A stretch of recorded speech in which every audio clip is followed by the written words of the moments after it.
Le corps de cette jeune fille a subi une terrible mutation. Soudain, elle hurla à plein poumon. Du sang cramoisi coula de sa bouche. De la gelée jaune a commencé à sortir de sa tête.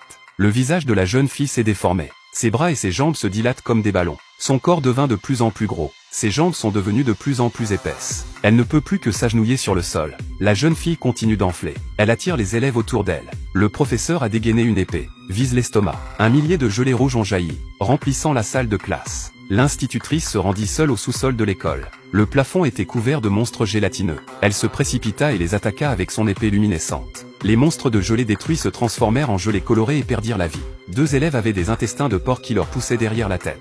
Ils ne savaient pas ce qui se passait. Les 2 saucisses étaient reliées l'une à l'autre par induction. Les élèves de l'école sont devenus fous. Leurs yeux sont devenus rouges. Leurs visages hideux et ils se sont précipités sur le toit avec frénésie. Ils ont tous grimpé jusqu'à la clôture. À ce moment-là, une fissure apparaît dans le sol. Un crapaud géant en sort. Le crapaud géant jaillit du sol. Il ouvrit la bouche et rugit bruyamment.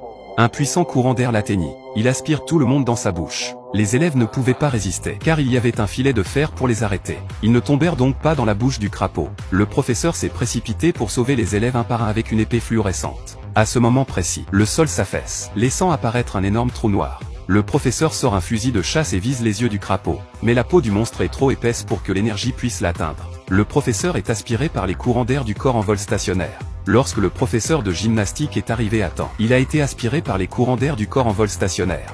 Il a lui aussi été aspiré contre la barrière. Il a saisi une des mains d'Anna, et envoie de l'énergie à son corps. L'arme du professeur est chargée d'énergie. Elle tire précipitamment sur le crapaud. Le puissant recul l'envoie voler. Un bonbon vert vole dans la bouche du monstre et le corps du monstre se met à bouger. Le corps du monstre commence à se dilater rapidement et il explose sur place. Le corps du monstre commence à se dilater rapidement, pour finalement exploser et se transformer en une gelée d'amour colorée. Le crapaud mangeur d'hommes a finalement été vaincu. Les élèves reviennent à la normale. La crise est terminée. L'enseignante a réussi à sauver ses